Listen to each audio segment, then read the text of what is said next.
Hello everyone, good morning. আজকে ঘুম থেকে উঠতে দেরি হয়ে গেছে, 6টা বেজে গেছে। তারপরে টিফিন বানিয়ে দিলাম ওকে। টিফিন বানিয়ে দিয়ে ও চলে গেছে ডিউটি, আর আমি বিছানাটা ঝেড়ে টেড়ে ওপরে আসলাম। ঘরটা মুছে নিয়েছি, এখন স্নান করতে যাব।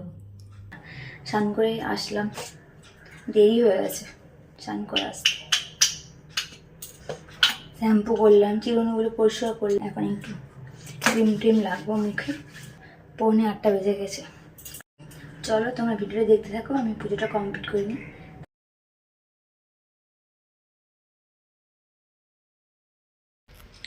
আমার পুজো করা হয়ে গেছে। এখন নিচে গিয়েছিলাম, নিচ থেকে বাদাম আর কিশমিশ ভিজিয়েছিলাম কাল রাতে, ওইটা নিয়ে এসেছি। নিয়ে এসে খাবো এখন। তারপরে কিছুক্ষণ ওয়েট করি। মা তারার ফটো আছে, ওটাকে একটা কাপড় দিয়ে দেবো।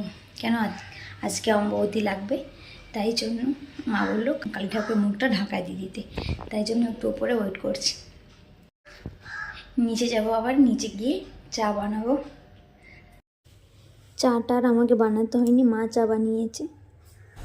এখানটায় ভাতটা বসিয়ে দিয়েছি। চলো তোমাদেরকে দেখাই মা কি সবজি এনেছে আর মাছ এনেছে। এখানটায় এনেছে লাউ শাক, উচ্ছে, বিম।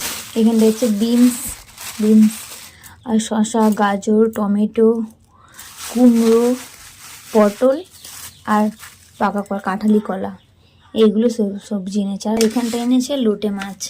এই মাছটা আমি খাই না, আমার ভালো লাগে না, আমার বরের খুব ফেভারিট।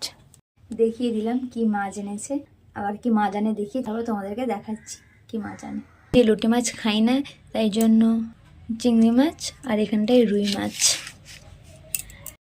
সব সবজিগুলো কেটে নিয়েছি, কেটে ধুয়েও নিয়েছি। এখন শুধু রান্না করতে বাকি। এখন লাউর শাকটা রান্না করছি, তাই তোমাদেরকে একটু ভিডিওটা শেয়ার করছি।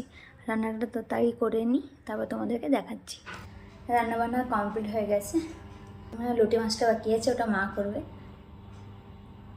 আমি ওটা পারি না করতে, মা করবে ওটা। আর যেগুলো রান্না হয়ে গেছে চলো তোমাদেরকে দেখাই আমি যেগুলো রান্না করেছি। আজকে দুপুরের মেনুটা তোমাদেরকে শেয়ার করিয়েছি। এখানটায় ভাত, উচ্ছে কুমড়ো ভাজা, এখানটা করছি লাউ শাক চিংড়ি মাছ দিয়ে, আলু পটল আর রুই মাছ দিয়ে ঝোল। আজকে দুপুরে এগুলি রান্না হয়েছে, তোমাদেরকে শেয়ার করে দিলাম। দুপুরের লাঞ্চ। আজকে ওপরে এসেছি, ওপরে এসে ফোন ঘাটছি। আবার পরে নিচে যাব। এখন রাখছি, আবার পরে কথা হবে তোমাদের সঙ্গে।